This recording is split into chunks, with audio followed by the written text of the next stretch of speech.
শুভ সকাল। আজ ৩রা ফাল্গুন ১৪৩২, ইংরাজি ১৬ই ফেব্রুয়ারি ২০২৬। কিউবা বিপ্লবের প্রধান নেতা ও সমাজতান্ত্রিক বিপ্লবী ফিদেল কাস্ত্রো ১৬ই ফেব্রুয়ারি ১৯৫৯ প্রধানমন্ত্রীর পদে বসেন।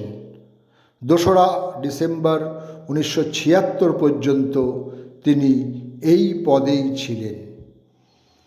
সিপাহী তথা মহাবিদ্রোহের একজন বিদ্রোহী নেতার নাম তাঁতিয়া টোপি। আজ তাঁর জন্মদিন।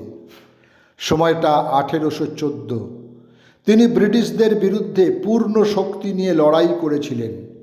কোনো যুদ্ধ সামগ্রী ছাড়াই, কোনো বিশ্রাম ছাড়াই তিনি তাঁর সৈন্যবাহিনী নিয়ে লড়াই করেছিলেন ময়দানে।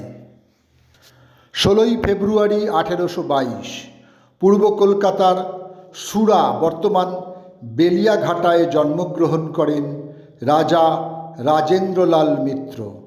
তিনি ছিলেন প্রথম আধুনিক ভারততত্ত্ববিদ, পুরাতত্ত্ববিদ, সমালোচক, প্রাবন্ধিক ও বাংলায় জন্মগ্রহণকারী বিজ্ঞানসম্মত ইতিহাস চর্চার অন্যতম পথিকৃৎ।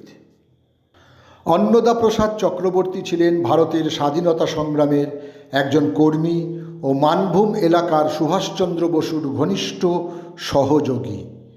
বিপ্লবী কাজের সঙ্গে সঙ্গে সমাজসেবা, সাহিত্য ও আধ্যাত্মিক জগতের মানুষ ছিলেন তিনি। ১৬ই ফেব্রুয়ারি ১৯০৪ পুরুলিয়ার রামচন্দ্রপুরে তাঁর জন্ম হয়।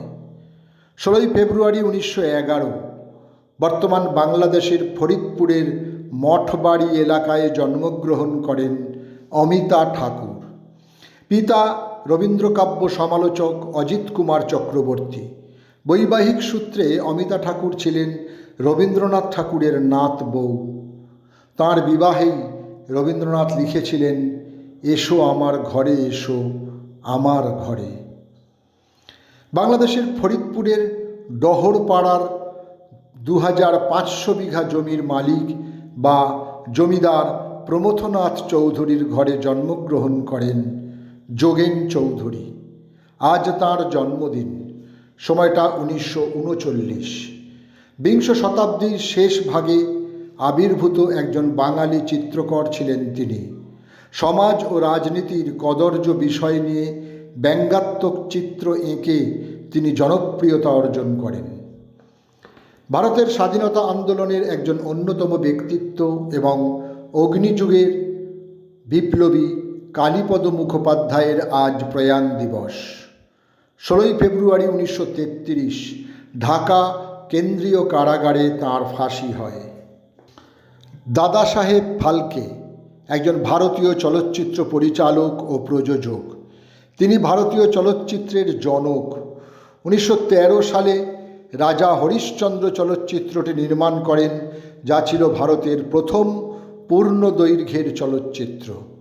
এরপর তিনি ৯৫টি পূর্ণদৈর্ঘ্য ও ২৬টি স্বল্প দৈর্ঘ্যের চলচ্চিত্র নির্মাণ করেন।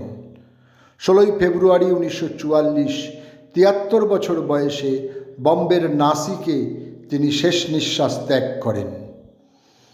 ভারতীয় বাঙালি তাত্ত্বিক, পদার্থবিজ্ঞানী ও জ্যোতির্বিজ্ঞানী মেঘনাদ সাহার আজ প্রয়াণ দিবস। ১৬ই ফেব্রুয়ারি ১৯৫৬ ৬২ বছর বয়সে দিল্লিতে তিনি প্রয়াত হন। তিনি তাত্ত্বিক পদার্থবিজ্ঞানে তাপীয় আয়নীভবন তত্ত্ব প্রতিষ্ঠা করেন। তাঁর আবিষ্কার সাহা আয়নীভবন সমীকরণ নক্ষত্রের রাসায়নিক ও ভৌত ধর্মগুলি ব্যাখ্যা করতে অপরিহার্য। বাঙালির জাতীয় আন্দোলনে বহু নেতার পরামর্শদাতা ছিলেন সাহিত্যিক, সম্পাদক ও সাংবাদিক হেমেন্দ্রপ্রসাদ ঘোষ। আজ তাঁর মৃত্যুদিন। সময়টা ১৯৬২। ১৯০৬ অরবিন্দ ঘোষ, শ্যামসুন্দর চক্রবর্তী ও বিপিন পালের সঙ্গে তিনি বন্দে মাতরম পত্রিকা প্রকাশ করেন। ১৬ই ফেব্রুয়ারি ১৯৮৩ ইহলোক ত্যাগ করেন ব্রিটিশ বিরোধী স্বাধীনতা সংগ্রামী কল্যাণী দাস। অসহযোগ ও আইন অমান্য আন্দোলনের এক উজ্জ্বল নাম ছিল কল্যাণী দাস। তিনি অগ্নিকন্যা নামে পরিচিত ছিলেন। সেই সময়ে যুগান্তর দলের একজন সক্রিয় কর্মী ছিলেন তিনি। বলরামের ক্রীড়া নৈপুণ্য সম্পর্কে মন্তব্য করতে গিয়ে তাঁর প্রাক্তন সতীর্থ সুকুমার সমাজপতি বলেন, পিকে চুনি বলরাম নিঃসন্দেহে ভারতীয় ফুটবলের ব্রহ্মা বিষ্ণু মহেশ্বর।